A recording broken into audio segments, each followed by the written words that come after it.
The wrench slipped from David Reed's hand and clanged against the metal floor. He cursed under his breath and bent down to retrieve it from beneath the coolant pipe. Working in the lower maintenance decks of Helios 7 was lonely work, but David preferred it that way. Less interaction with the other species meant fewer uncomfortable conversations about how humans had somehow stumbled into space travel despite being from a death world. Primitive apes with rockets, he muttered, remembering what the Avelian supervisor had called his species last week. David didn't care much anymore. He had 8 months left on his contract. Then he could return to Earth with enough credits to start fresh, maybe get a small place near the mountains, maybe get another dog, though the thought still hurt 3 years after losing Max. The lights flickered.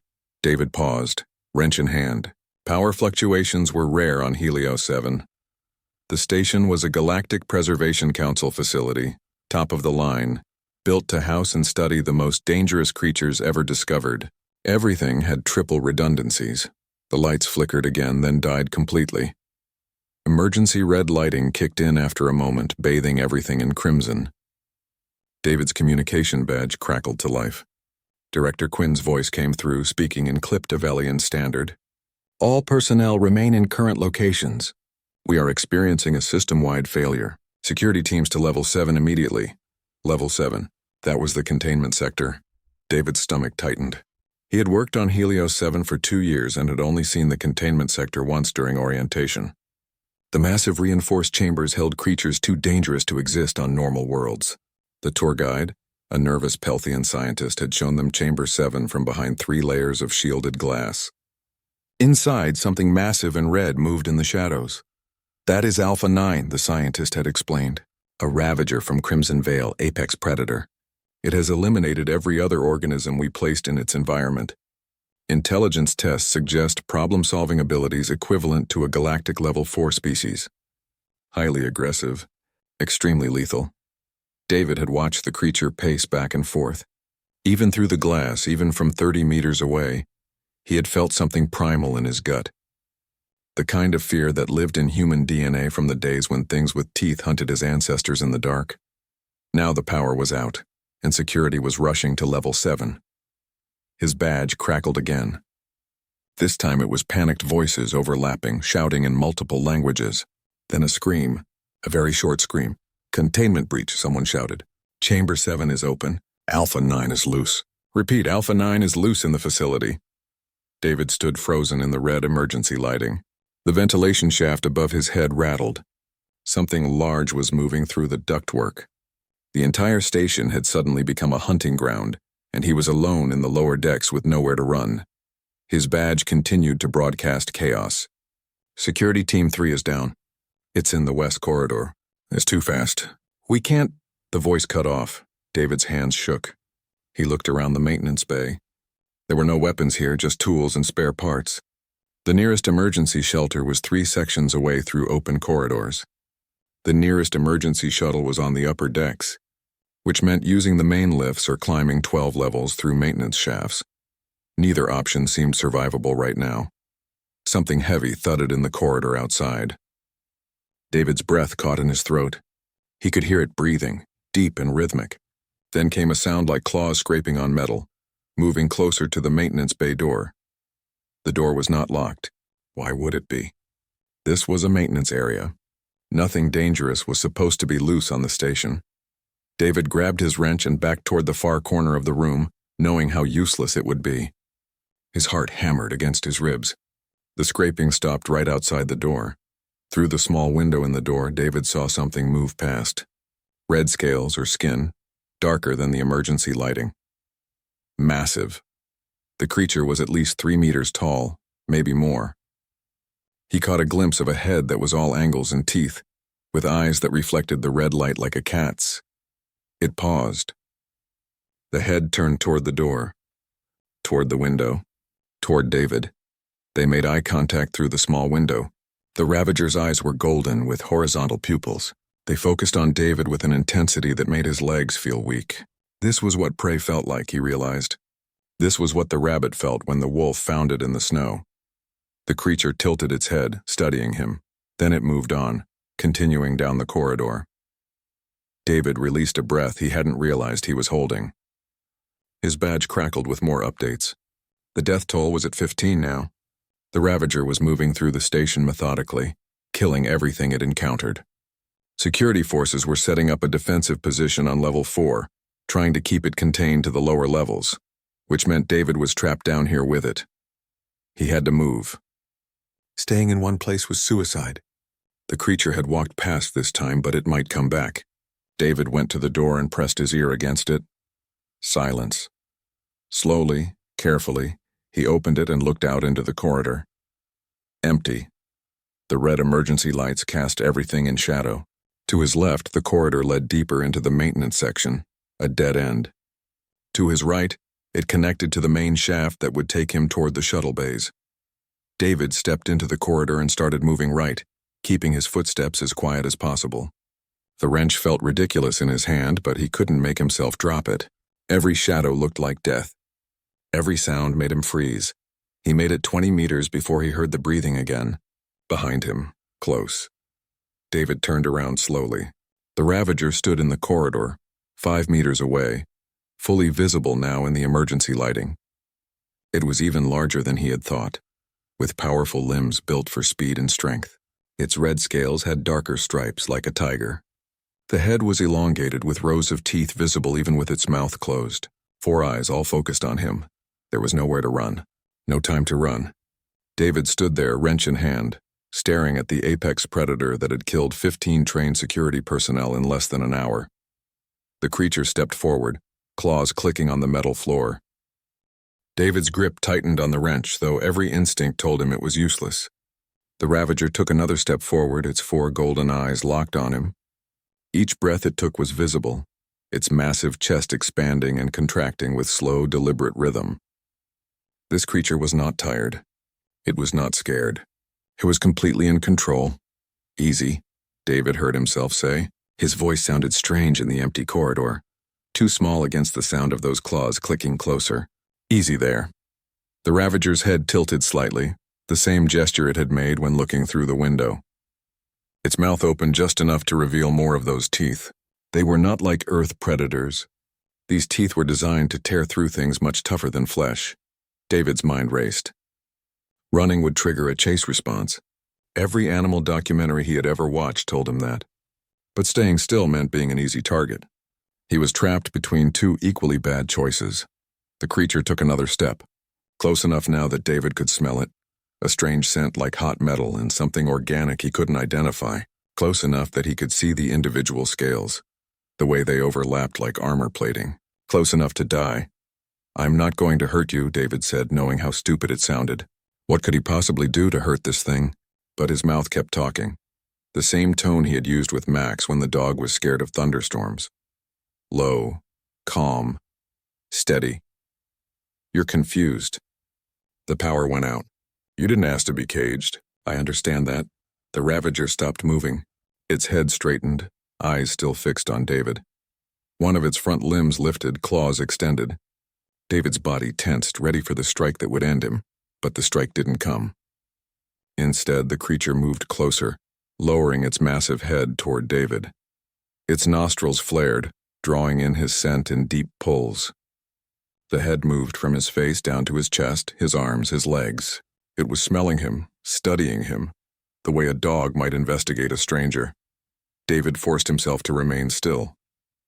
His heart was beating so hard he wondered if the creature could hear it. Sweat ran down his back. The wrench trembled in his grip.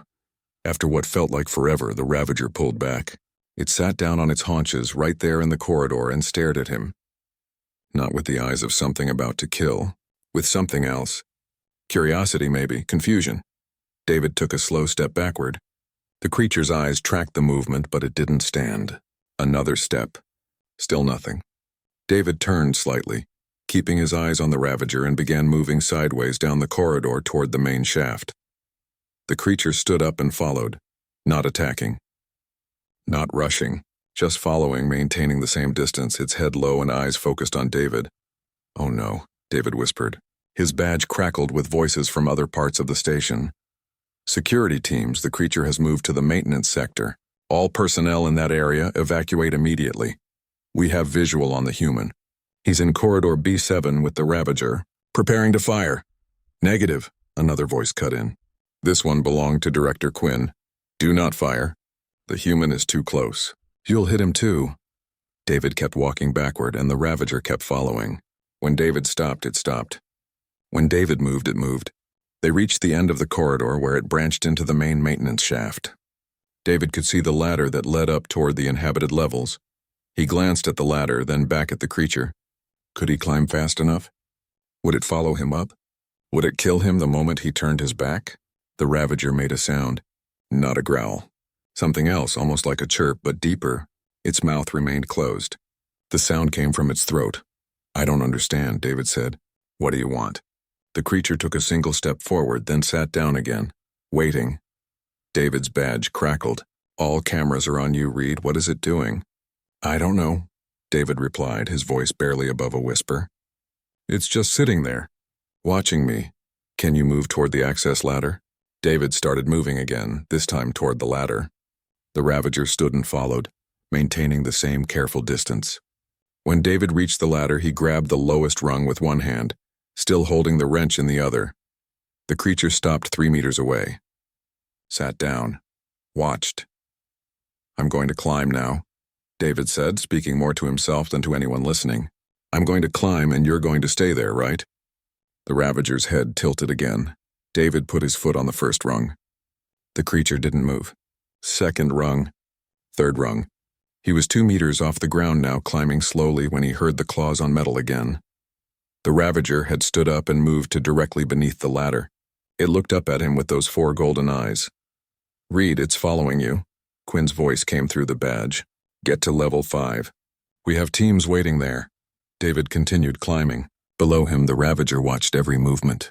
When David stopped to rest, gripping the ladder with tired arms, the creature sat down. When David climbed, it stood. After what felt like an eternity, David reached level 5. He pulled himself onto the platform and looked back down the shaft. The ravager was still at the bottom looking up. I'm on level 5, David reported. It's still down there. Move to corridor section C. We have security waiting. David started running, his legs weak with exhaustion and fear. Behind him, he heard the sound of claws on the ladder. The ravager was climbing. He reached corridor section C and found 12 security personnel in full combat armor, weapons raised. They were positioned behind portable barriers, creating a kill zone. Get behind us, the lead officer ordered. David stumbled past them and collapsed against the wall. The security team's weapons hummed, charging up. Through the barrier gaps, David could see the corridor entrance. A shadow moved there. Then the ravager stepped into view. It saw the security team, saw the weapons. Its body lowered into a crouch, but it wasn't looking at them. It was looking past them at David. Fire, the lead officer commanded. Before anyone could pull a trigger, David shouted, "Wait!" Everyone froze. The ravager froze. In that moment of silence, David realized something impossible. It's not hunting, he said. Look at its posture. It's not stalking. It's following. Following what? Quinn's voice came through speakers now. David pushed himself to his feet, every rational part of his brain screaming at him to stay behind the armed security team. But something else, something deeper, made him walk forward, past the barriers, into the open space between the guns and the creature. Following me, David said. The ravager's body language changed immediately. The crouch relaxed, its head lifted. It took a step toward David, then another. The security team's weapons tracked its movement. Reed, get back behind the line, the lead officer commanded. David ignored him. He was 3 meters from the ravager now, close enough to see his reflection in those golden eyes. You're not going to hurt me, David said. Not a question. A statement. A gamble. The creature sat down. Right there in front of 12 loaded weapons, it sat down and made that chirping sound again.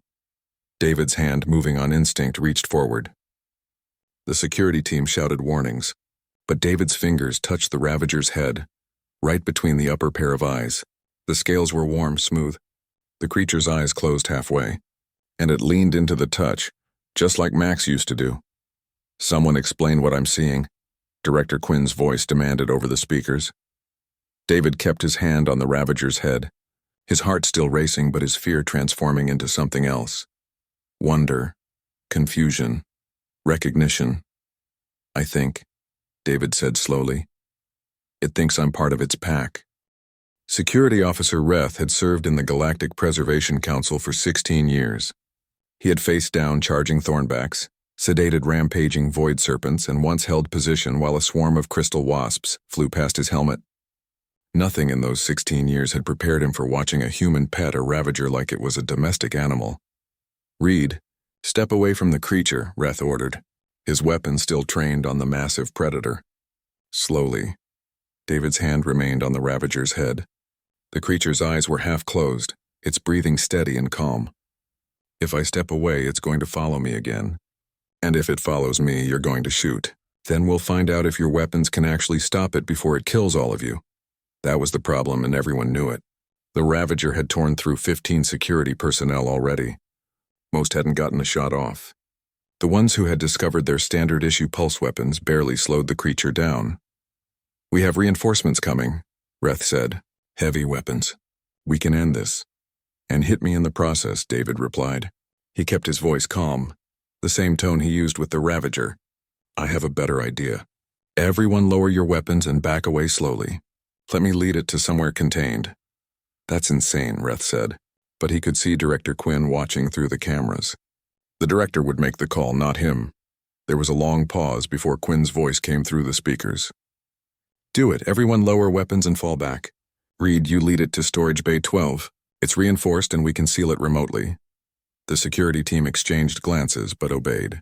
They backed away down the corridor, weapons lowered but ready. David removed his hand from the ravager's head and started walking toward Storage Bay 12. The creature stood up and followed, its massive form moving with surprising silence. They walked through the corridors of Helios 7, an impossible parade. David in front, the ravager behind him, and a trail of security personnel following at a distance. Every few meters, David would stop and look back. Every time, the ravager would sit down and wait. "This is not possible," Quinn's voice muttered over the speakers. "Ravagers are solitary hunters. They don't form packs. They don't bond with other species. They especially don't bond with prey species." "Humans aren't prey," David said quietly. He wasn't sure why he said it. Maybe it was important. Maybe it wasn't. They reached Storage Bay 12. The large doors were open, revealing a space about 10 meters square with reinforced walls. Supply crates lined one side. David walked inside and turned around. The ravager stood at the threshold looking in. "Come on," David said. "It's safe." The creature took a step forward, then another. It moved past the crates, investigating the space. When it seemed satisfied, it walked to the far corner and lay down. Its eyes remained on David. "Reed, exit the bay," Quinn ordered. "We're going to seal the door." David looked at the ravager. It looked back at him, completely calm. "If I leave and you seal this door, it's going to panic. It'll tear through these walls. The walls are reinforced polymer 30 centimeters thick. Then it'll take a few hours instead of a few minutes." David sat down against the opposite wall. "I'm staying. That's not acceptable. You're putting yourself in danger. I've been in danger since this thing decided to follow me. Right now it's calm. Let's keep it that way until we figure out what's happening." There was a long silence. David could imagine Quinn arguing with advisors, trying to decide if the human was valuable enough to risk the station. Finally, the director spoke. "Fine, we're sealing the door but monitoring everything. The moment that creature shows aggression, we're flooding the bay with sedative gas." "Understood." The doors hissed closed. David and the ravager were alone in the storage bay. The creature's eyes glowed slightly in the dimmer lighting. David's badge crackled with distant voices discussing the situation, but he tuned them out. He was exhausted. His hands still shook from adrenaline. His back hurt from climbing the ladder. But he was alive. An hour passed. The ravager didn't move from its corner. David found emergency rations in one of the supply crates and ate them slowly, his appetite barely present. He drank water from his maintenance pack. All the while, the creature watched him. "I used to have a dog," David said aloud. The ravager's ears, or what he assumed were ears, perked up slightly. "His name was Max, German Shepherd. Best friend I ever had. When Max died, I couldn't handle staying on Earth. Too many memories. So I took this contract. Came up here to work on a station full of aliens who think humans are just lucky primitives, The ravager made that chirping sound again. "Yeah, I talk too much. Max used to think so too." David leaned his head back against the wall. "You know what's weird? You're supposed to be the most dangerous creature in the galaxy, but right now you're acting just like Max did. Following me around, sitting when I stop. That head tilt thing you do. He did that too. Another chirp. I wonder if you understand me. The scientists say you're smart. Level 4 intelligence, whatever that means. Can you understand words? Or is it something else? Tone? Body language? David stood up slowly. The Ravager's eyes tracked him, but it didn't rise. He walked toward the creature, each step deliberate. When he was 3 meters away, he stopped. Stay, he said, using the command voice he had trained Max with. The Ravager remained lying down. David took another step. Stay. Still no movement. He walked forward until he was standing right beside the massive predator. This close, he could see the scars on its scales, the way its muscles were coiled even at rest. This close, he could die in a single heartbeat. David reached out his hand and placed it on the creature's side. It was warm, almost hot. He could feel the breathing, the heartbeat, the life. The Ravager's head turned toward him. For a moment, David thought he had made a fatal mistake. Then the creature shifted its body, making room, and David understood the invitation. He sat down against the warm scales, his back resting against the Ravager's side. You're insane, Reed. Quinn's voice came through his badge. Move away from it immediately. It's fine, David said. It's not going to hurt me. You don't know that. Yeah, I do. David closed his eyes. He was so tired. The warmth of the creature beside him was comfortable, reminding him of winter nights when Max would sleep pressed against his leg. My grandmother used to tell me stories about wolves, how humans and wolves started working together thousands of years ago. 2 predators who decided to hunt together instead of competing. Maybe that's what this is. Maybe it recognizes something in me. Something that says pack instead of prey. The Ravager shifted slightly, adjusting its position. Then it lowered its massive head and rested it on the floor beside David, close enough that he could touch it without reaching, close enough to be vulnerable, close enough to show trust. David heard voices through his badge. Scientists were gathering, watching through the cameras. They were arguing about what they were seeing, throwing around theories and hypotheses. But David wasn't listening anymore. He was watching the Ravager's breathing slow down, becoming deeper. The creature's eyes closed. It was falling asleep. Beside him, vulnerable, trusting, David's own exhaustion finally won. His eyes closed. His breathing matched the rhythm of the creature beside him. And in a storage bay on a research station orbiting a distant star, a human and an apex predator slept side by side while the galaxy watched in confusion and growing fear. Dr. Elena's third arm tapped against her datapad in a rhythm that indicated deep thought. The insectoid researcher had seen many strange things in her 40 years of xenobiology, but nothing quite like this. She stood in the observation room outside Storage Bay 12, watching the monitor feeds. On screen, the human David Reed slept against the side of a creature that had killed 15 people less than 6 hours ago. The Ravager's breathing was slow and steady. One of its limbs rested protectively near the human, not touching him but positioned as if ready to shield him from threat. This should not be possible, Director Quinn said from beside her.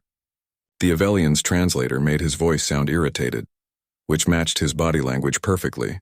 Ravagers are solitary apex predators. They do not bond. They do not protect. They kill and they eat. That is what they do. Clearly that is not all they do, Elena replied. Her compound eyes allowed her to watch multiple monitors at once. Every angle of the storage bay showed the same impossible scene. We have been wrong about this species. Or we have been wrong about humans. Possibly both. The Galactic Security Force is sending a team, Quinn said. They'll be here in 3 hours. They have authorization to terminate the Ravager and extract the human. If they attempt to harm the creature while the human is present, I predict the Ravager will defend him aggressively. We will lose the security team and possibly damage the station. Then what do you suggest? Quinn's voice carried the edge of desperation. He had been station director for 8 years. Nothing like this had happened during his tenure. We cannot leave them in there indefinitely. Elena adjusted her datapad. I suggest we wake the human and ask him what he wants to do. Quinn made a sound that didn't translate well. What he wants? He's a maintenance worker, not a xenobehavioral specialist. He is also the only being in this station who has successfully communicated with the Ravager. That makes him our foremost expert on the subject. Before Quinn could argue further, movement on the monitors drew their attention. David was waking up. He shifted slowly, careful not to disturb the Ravager beside him. The creature's eyes opened immediately, all four of them focusing on the human. David's voice came through the speakers. Morning, or whatever time it is. The ravager made its chirping sound. Yeah, I'm hungry too. David stood up slowly, stretching. The ravager stood as well, mirroring his movement. David walked to the supply crates and found more emergency rations. He opened a package and ate half, then paused. He looked at the ravager thoughtfully. Don't, Elena whispered, watching the screen. Don't try to feed it. David extended his hand with the remaining ration bar. The ravager sniffed it, then gently took it from his hand with its teeth. It ate the bar in one bite, then sat down again. Fascinating, Elena breathed. It accepted food from him. That is pack behavior. Sharing food is how social predators establish bonds. David's badge crackled. Reed, this is Dr. Elena. I need to speak with you. The human touched his badge. Go ahead. What you are doing is incredibly dangerous. You understand that, correct? I'm aware. But I'm also alive, which is better than the alternative. This creature isn't trying to hurt me. I don't know why, but it sees me as something other than prey. The Galactic Security Force is coming to terminate the Ravager. They will arrive in approximately 3 hours. David's body language changed. His shoulders tensed. No, that's not happening. You cannot stop them, Quinn interjected. The creature is too dangerous to remain alive. It's only dangerous to people who threaten it. Look at it right now. It's calm, peaceful. It hasn't tried to hurt me once. It killed 15 security personnel, Quinn snapped. Because they were trying to cage it or kill it. How would you react if someone locked you in a cell for 3 years, then started shooting at you when you escaped? Elena's antennae twitched with interest. The human had a point. David, I need you to listen carefully.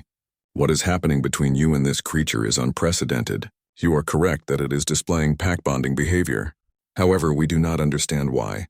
Your species has been in the galactic community for 30 years, and we have never observed humans forming bonds with predatory species. Maybe you weren't looking, David said. He sat down again, and the Ravager immediately moved closer to him. On Earth, humans domesticated wolves thousands of years ago. We turned apex predators into our best friends. We didn't do it through violence or cages. We did it through mutual trust and cooperation. Elena's datapad nearly fell from her grip. Wolves, the extinct Earth predators? Not extinct, evolved. We call them dogs now. Humans and dogs have been partners for over 30,000 years. We hunt together, live together. Dogs protect human children. Humans feed and shelter dogs. It's the most successful cross-species relationship in Earth's history. The observation room fell silent. Elena's mind raced through implications. Quinn looked disturbed. You're saying humans have been living with predators for 30,000 years? Elena asked. Not just dogs. Cats too, horses, even some birds. Humans don't just survive on death worlds, Doctor. We befriend the other things that survive there. On the monitor, the Ravager had placed its head on David's lap. The human was absently scratching behind the creature's ears, a gesture so casual it seemed automatic. This changes everything, Elena whispered. If humans carry some trait that allows them to bond with predators, if this is not an isolated incident, it cannot be allowed, Quinn said firmly. Do you understand what you're suggesting? That humans could theoretically turn any predator species into allies. That would make them the most dangerous species in the galaxy. Or the most valuable, Elena countered. There are dozens of critically endangered predator species that we cannot safely study or preserve. If humans could bond with them? Absolutely not. I am forbidding any further contact between humans and dangerous species. The security force will destroy the Ravager and Reed will be returned to Earth. David's voice came through the speakers again. I can hear everything you're saying. And I'm telling you now, if anyone tries to hurt this creature, I will fight you. You have no authority here, Quinn said. Maybe not, but I have something better. I have her trust. David stood up and the Ravager stood with him. Her name is Red. She's not an it or a specimen number.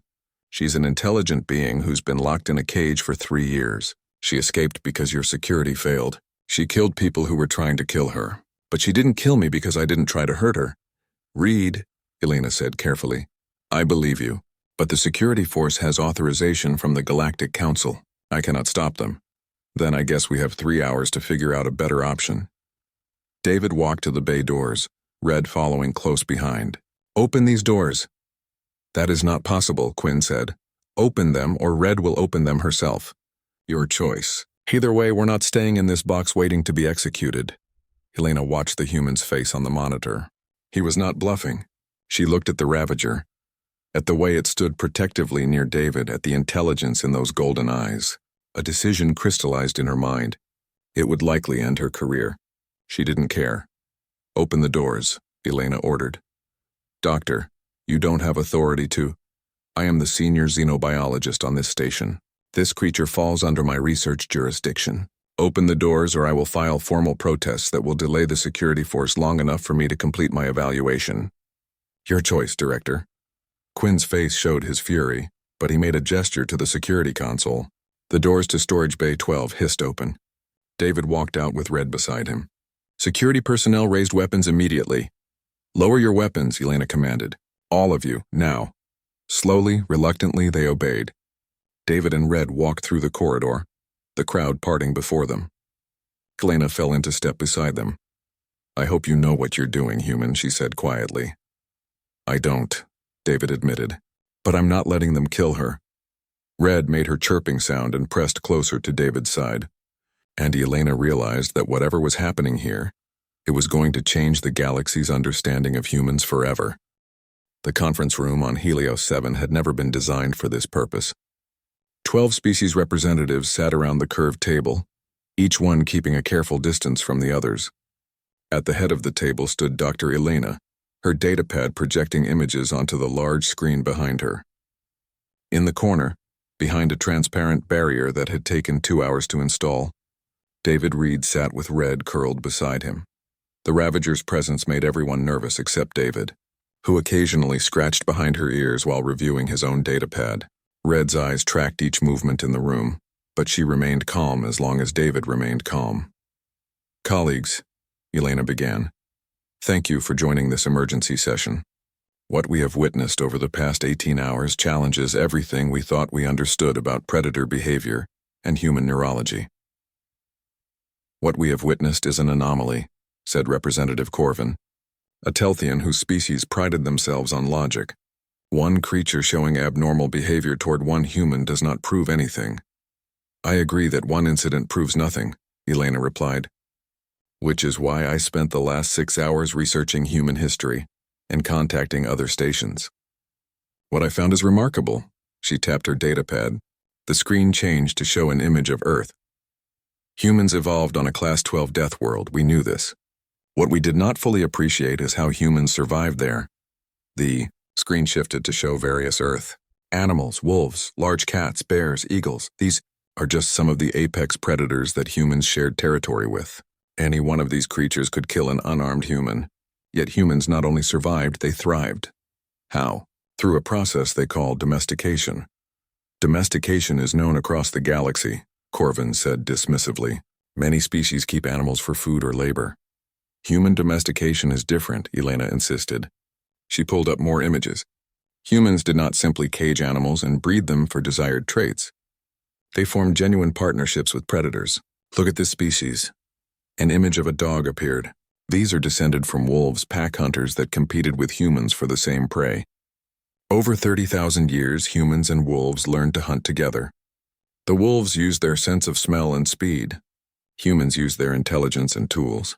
Together, they were more successful than either species alone. That is one species, Corvin argued. It is the beginning of a pattern. Elena continued through slides. Cats, horses, falcons, even some reptiles and large predatory fish. Earth has more domesticated predator species than any world in known space. Humans did not do this through violence or genetic manipulation. They did it through behavioral bonding. David's voice came from behind the barrier. We call it the human-animal bond. It's based on mutual trust, clear communication, and emotional connection. Studies on Earth show that when humans interact with animals, both species release oxytocin, a bonding hormone. We literally evolved to make friends with other species. Humans evolved to bond with Earth species, Corvin countered. This ravager is not from Earth, there is no evolutionary connection. Yet the bond exists, Elena said. She pulled up video footage from the storage bay, showing Red sleeping beside David. Watch the body language. The ravager is displaying classic pack behavior, protective positioning, food sharing, physical contact seeking, distress when separated from the human, These are not learned behaviors. They are instinctual responses to perceived pack members. Then the ravager's instincts are malfunctioning, said another representative, a Quillian whose species found the entire situation disturbing. It should be terminated before this malfunction spreads to other specimens. It is not malfunctioning, Dr. Elena said firmly. I propose that humans emit signals that predators across the galaxy can recognize. Pheromones, perhaps, or behavioral patterns, something that transcends species and planets. Something that says ally instead of prey to creatures capable of understanding complex social structures. The room erupted in argument. Multiple representatives spoke at once in different languages. Elena's translator struggled to keep up. The core debate was clear. Were humans dangerous because of this ability or valuable? David stood up behind the barrier. Red immediately stood with him. Can I say something? The room fell silent. All eyes turned toward the human and the ravager. I'm not a scientist, David said. I'm a maintenance worker. But I've watched you all arguing for the past hour about what to do with Red, and none of you have asked the most important question. Which is, Corvin asked, what does she want? David gestured to Red.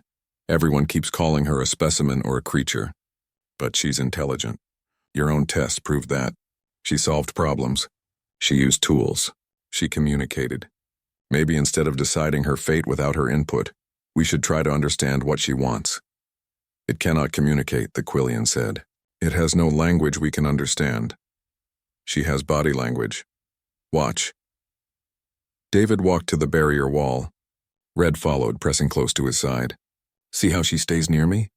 That's trust. That's choosing to be close to someone who makes her feel safe. He pointed to Red's ears, which were perked forward.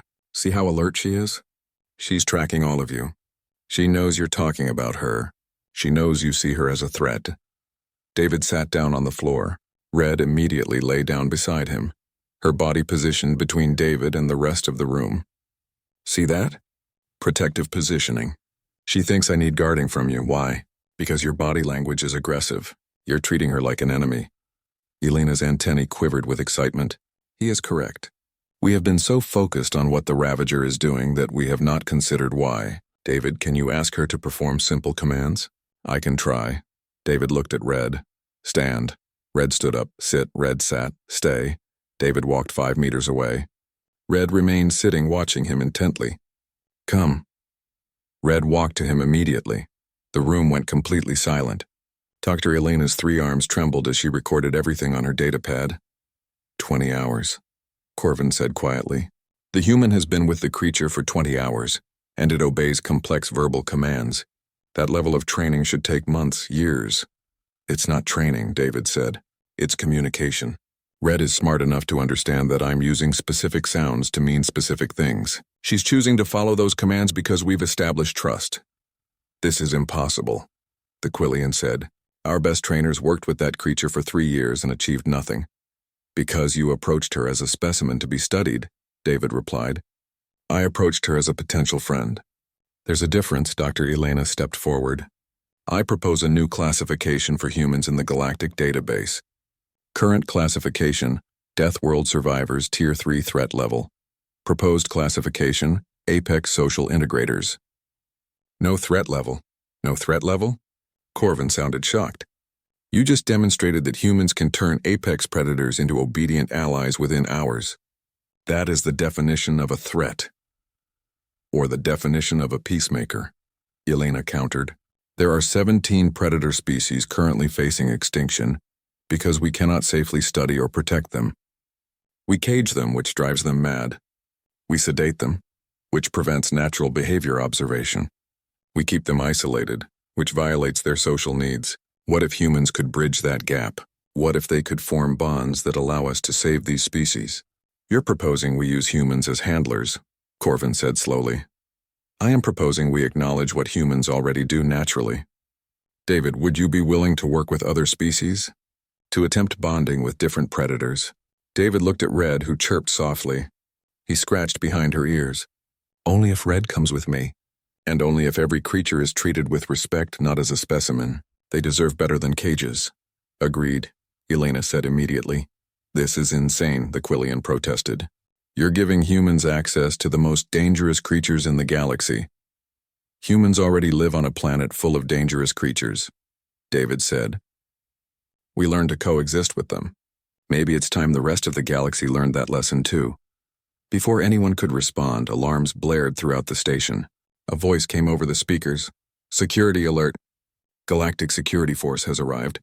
They are demanding immediate access to storage. Bay 12 an authorization to terminate specimen Alpha 9. Everyone looked at the barrier where Red sat calmly beside David. The human's hand rested on her head. I guess we're about to find out how strongly the galaxy believes in second chances, David said quietly. Commander Thrix of the Galactic Security Force had terminated 47 dangerous specimens during his career. Some had been mercy killings for creatures too damaged by captivity to survive. Others had been necessary eliminations of beings too aggressive for safe containment. He approached each termination with professional detachment and followed every protocol exactly. Walking into the conference room on Helios 7, he expected another routine operation. What he found instead made him stop in his tracks. A human sat on the floor behind a transparent barrier. Curled beside the human was Alpha 9, the ravager that had killed 15 people less than a day ago. The creature's head rested on the human's lap. The human was reading something on a datapad, occasionally scratching the ravager's scales absently, as if this was the most normal thing in the galaxy. Commander Thrix, Dr. Elena greeted him. Thank you for coming. However, your services are not required. The situation is under control. Thrix looked at the various species representatives, then back at the impossible scene behind the barrier. My orders are to terminate Alpha 9 and extract any humans in danger. That human appears to be in immediate danger. I'm perfectly safe, David called out. Safer than I would be if you try to kill her. Her? Thrix focused on the human. You've named the specimen? Red, her name is Red, and she's not a specimen anymore. She's under my care now.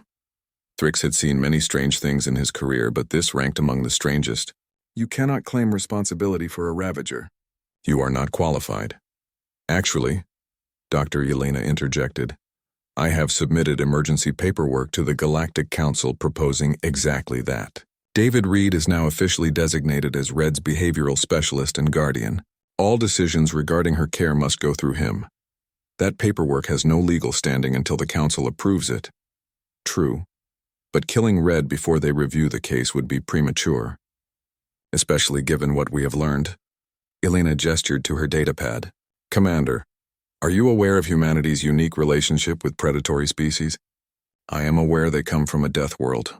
They do more than survive death worlds. They befriend them. Elena pulled up the presentation she had shown the representatives. Humans have 30,000 years of experience bonding with apex predators. This ability appears to work across species, potentially across the entire galaxy. What you see in that barrier is not an anomaly. It is the first documented case of a human expressing their natural capabilities in a galactic context. Thrix watched the ravager. It had not moved since he entered the room except to occasionally look at him with those unsettling golden eyes. The creature killed 15 people. In self-defense, David said firmly. She was caged for 3 years. When she escaped, people attacked her. She defended herself. But look at her now. She's calm, content. She hasn't tried to hurt anyone since we bonded. Bonded. Thrix tested the word. You bonded with it in less than a day. Humans are efficient at forming social connections. It is one of our survival traits. David stood up slowly. Red stood with him, pressing against his side. Commander, I understand you have a job to do, but that job should be protecting sentient beings, not killing them because they're inconvenient. Inconvenient? Thrix's translator emphasized his incredulity. That creature is classified as extinction-level threat. Based on what? On her defending herself when threatened? Commander, if someone locked you in a cage for 3 years, then started shooting at you when you escaped, how many people would you kill trying to survive? The question hung in the air. Thrix had no answer. He looked at Dr. Elena. What exactly are you proposing? A new program, Elena said. The Helios 7 station will be repurposed as a sanctuary for endangered predator species. Humans will serve as behavioral specialists and handlers. We will study how humans form these bonds and determine if the process can be taught to other species. Most importantly, we will give creatures like Red a life beyond cages. The Council will never approve this. The Council is already reviewing our proposal. 3 representatives have expressed support. More are waiting to see proof of concept. Elena gestured to the barrier. David, would you be willing to demonstrate Red's training? David nodded. He looked at Red and made a series of hand gestures. Red responded immediately, sitting, standing, moving to specific positions. Then David opened the barrier door. Thrix's hand moved to his weapon. Every security protocol screamed at him to fire, but he held position watching. Red walked out of the barrier. She moved past the conference table, past the various representatives who pressed back in their chairs. She approached Thrix directly. The commander tensed, ready to defend himself. Red sat down 3 meters away from him, made that strange chirping sound, tilted her head. She's asking permission to approach, David explained. It's a submissive gesture. She's showing she's not a threat. Tell it to stay back, Thrix ordered. Her, tell her, and you tell her yourself. She understands tone and body language. Thrix stared at the ravager. Against every instinct, he spoke to it directly. Stay there. Red remained sitting. Her ears went back slightly, a sign of compliance. Now tell her she's good, David suggested. Positive reinforcement. I am not going to praise a killer. She's only a killer when people try to kill her first. Right now, she's being peaceful. Acknowledge that. Thrix struggled with the concept, but he was a professional. He followed protocols. If the protocol now involved speaking to predators, he would follow it. You are behaving appropriately, he said to Red, feeling ridiculous. Red's ears perked up. She made a softer chirping sound, and her tail, which Thrix had not noticed before, moved in a slow wave. She likes you, David said, or at least she doesn't see you as a threat anymore. Thrix lowered his hand from his weapon. This is unprecedented. Yes, Dr. Elena agreed. That is why we must proceed carefully. Commander, I am formally requesting a 60-day observation period. During this time, David will continue working with Red. We will document everything. If at any point Red displays unprovoked aggression, your security force has authorization to intervene. But if the bond holds, we present our findings to the Council and request permanent approval for the Sanctuary program. Thrix considered. His orders were to terminate the Ravager, but his broader orders were to ensure galactic safety through the most effective means available. If humans could actually control these creatures, that was more valuable than simply killing them. 60 days. But this human and the Ravager remain on Helios 7. No transport to other locations. No contact with other dangerous species until we understand this fully. Agreed, Elena said. And I am assigning a security force team to monitor them constantly. Also agreed. Thrix looked at David. Human, if that creature kills anyone during this observation period, you will be held responsible. Understood, David said. But she won't, I promise you that. The Ravager, as if understanding the conversation, walked back to David and sat beside him. The human's hand automatically moved to scratch behind her ears.